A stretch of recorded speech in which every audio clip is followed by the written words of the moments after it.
In 2004, I came up to New York City, went into Penn Station.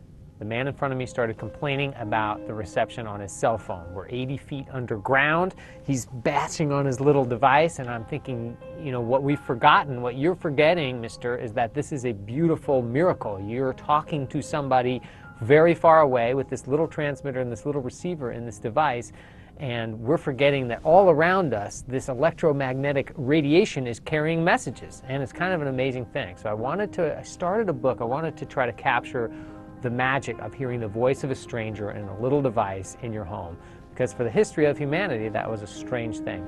I started with a boy trapped somewhere and a girl reading a story to him over a radio.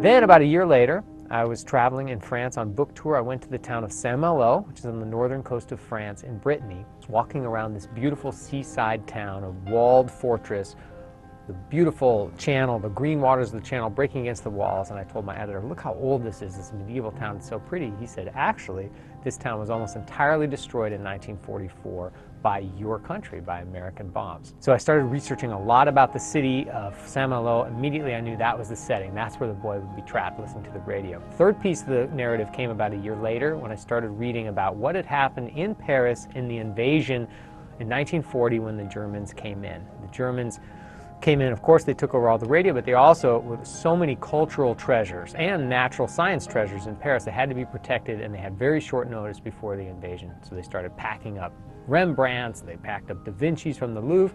At the Natural History Museum, there were all kinds of incredible treasures. There's incalculable gold, diamonds, sapphires, all kinds of lapis lazuli, of course, so many paleontological treasures, botanical treasures. All these things had to be kept locked or moved out of the city before the invasion. I thought, there it is. I'm going to try to somehow write a novel that encompasses radio, the invasion of Paris, and this boy trapped in the city of Saint-Malo. I moved primarily back and forth between two characters, a character named Marie-Laure, who lives in Paris. Her father is the locksmith at the Natural History Museum in charge of an enormous amount of locks. As the Germans come in, he's in charge of getting out of the city with something that may or may not be an extremely valuable diamond.